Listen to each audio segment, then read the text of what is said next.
दोस्तों नमस्कार। मैं एक नए वीडियो में डॉक्टर हरवीर चौधरी आपका स्वागत करता हूं। जैसा कि आप सभी को विदित है कि विश्व आज कोरोना वायरस के महामारी से गुजर रहा है। दुनिया में सभी देशों में आर्थिक गतिविधियां या तो रुक गई हैं या बहुत ही मंद गति से चल रही हैं, जिससे एक भयंकर आर्थिक मंदी की आहट सुनाई दे रही है और पूरा विश्व एक महामंदी की तरफ आगे बढ़ रहा है। जैसा कि IMF की प्रधान इकोनॉमिस्ट गीता गोपीनाथ जी ने कहा है कि 1930 से भी भयंकर स्थिति में हम पहुंच चुके हैं और इससे उबरने के लिए अनेक प्रयास जारी हैं। उन्हीं में से एक नई आवाज़ उठी है हेलीकॉप्टर मनी। आज हम हेलीकॉप्टर मनी के बारे में बताएंगे कि आखिर हेलीकॉप्टर मनी क्या होती है और क्या ऐसी अवस्था है जिसमें हेलीकॉप्टर मनी को अपनाया जा सके। ये सभी विषय हम आपके सामने डिस्कस करेंगे।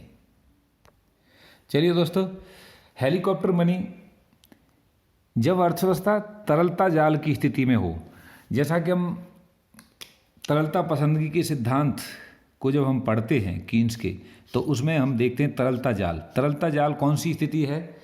इकोनॉमिक्स के स्टूडेंटों के लिए वह कोई कठिन बात नहीं है उसे समझना कि ऐसी अवस्था जिसमें RBI की जो ब्याज दर है वो न्यूनतम स्तर पर आ जाए और वहाँ से कम करना ब्याज दर को संभव ना हो, उस स्थिति को हम तरलता जाल कहते हैं। तो जब अर्थव्यवस्था तरलता जाल की स्थिति में हो, ब्याज दर बहुत कम या शून्य हो, ब्याज दर बहुत कम या शून्य हो, मुद्रास्फीति शून्य या ऋणात्मक हो, बेरोजगारी अनियंत्रित हो रही हो, ऐसी आर्थिक संकट से उबरने के लिए अमेरिकी अर्थशास्त्री मिल्टन फ्रीडमैन जिन्हें 1976 में नोबेल पुरस्कार प्रदान किया गया, द्वारा 1969 में 1969 में हेलीकॉप्टर मनी की एक काल्पनिक अवधारणा प्रस्तुत की गई।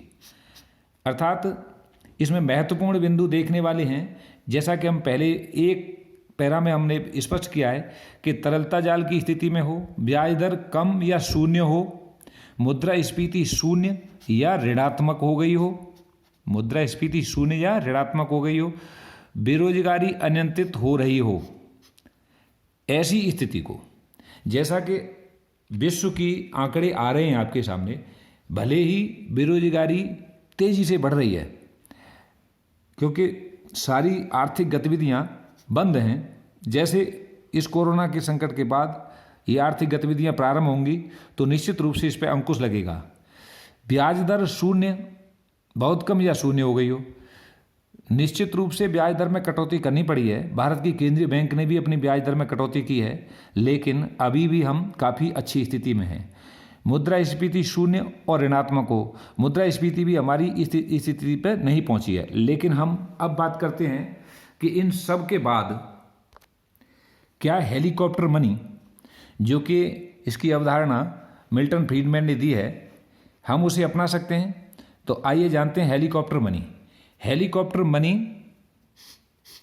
एक ऐसी काल्पनिक अवधारणा है, मैं इस विषय पे बार बार बल दे रहा हूं, काल्पनिक अवधारणा, मैं इस पे बात करूंगा।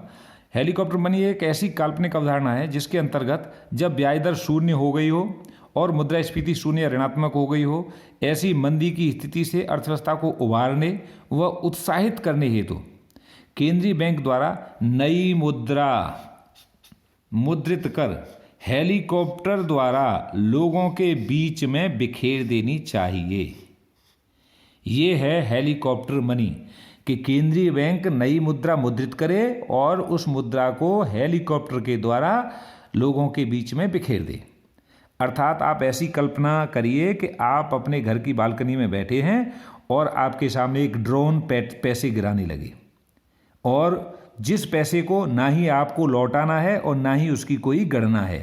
अर्थात यह ऐसी अवस्था है, एक ऐसी अवस्था की कल्पना है जिसमें लोग बिल्कुल निरुत्साहित हैं और आर्थिक गतिविधियां ठप पड़ी हैं, तो वो पैसा जब हम डालते हैं तो उस पैसे को लेके लोग मार्केट में जाते हैं और एक उत्साह बढ़ता है, वो खरीदारी करते हैं।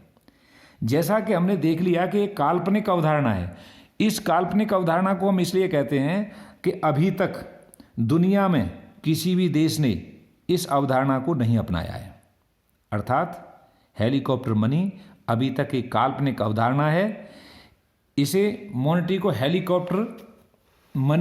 हेलीकॉप्टर भी कहते हैं। इस मॉनेटरी हेलीकॉप्टर भी इसे कहते हैं। An unconventional monetary policy tool aimed at bringing a flagging economy back on track. It involved printing large sum of money and distributing it to the public.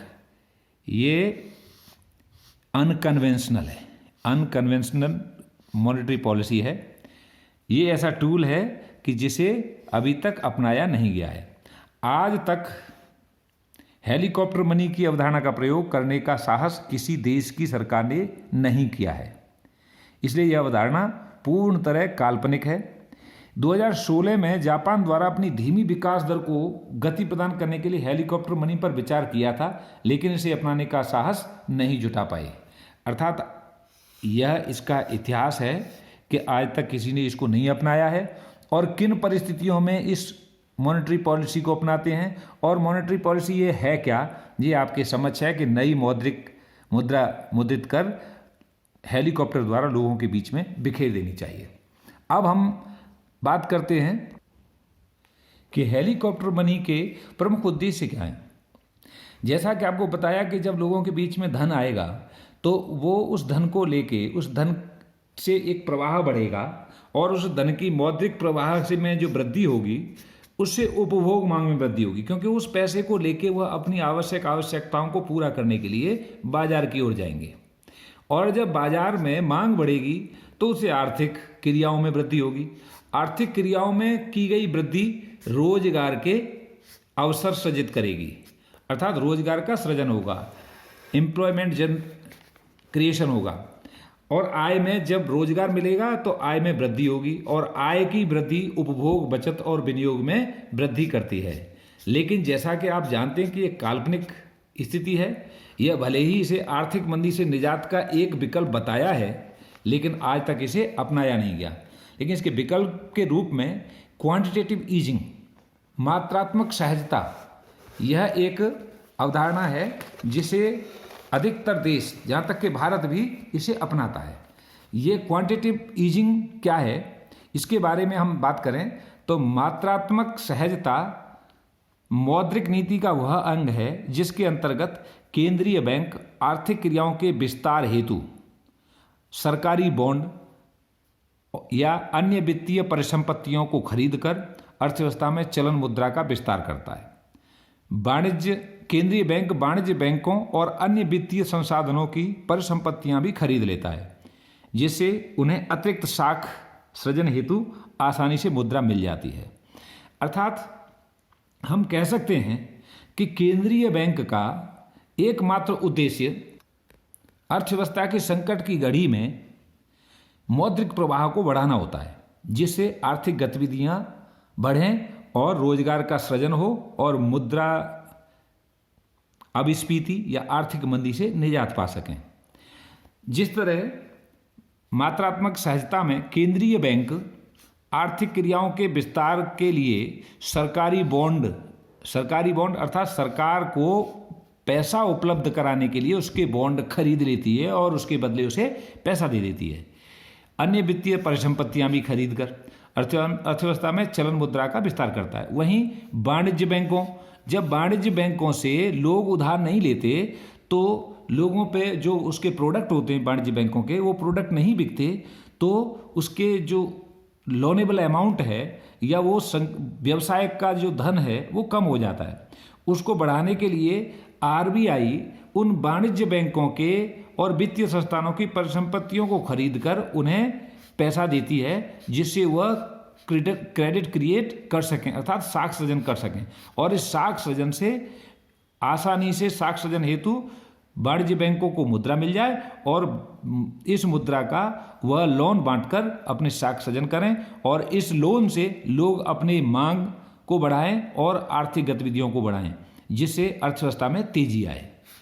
अर्थात ये क्वांटिटेटिव ईजिंग, मात्रात्मक सहजता भी पूर्ण तरह वही कार्य करती है जिससे चलन में मुद्रा प्रवाह बढ़े।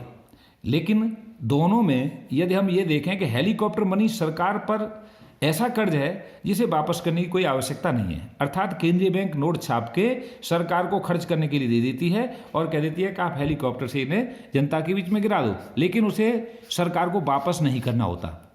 ऐसी स्थिति में अनेक समस्याएं आती हैं जिसके बारे में हम बात करेंगे। लेकिन वहीं जब हम ये देखते हैं कि मात्रात्मक सहजता की अवधारणा, वाणिज्य बैंक और सरकार द्वारा केंद्रीय बैंक से अपनी परिसंपत्तियां, जो बॉन्ड और परिसंपत्तियां केंद्रीय बैंक द्वारा सरकार और वाणिज्य बैंकों की खरीदी गई हैं, यदि उन्हें सरकार और वाणिज्य बैंक पुनः प्राप्त करती है तो उसके लिए केंद्रीय बैंक को भुगतान करना पड़ता है। और यही एक अंतर है हेलीकॉप्टर मनी और मात्रात्मक सहजता में, जिसे हम स्पष्ट कर सकते हैं।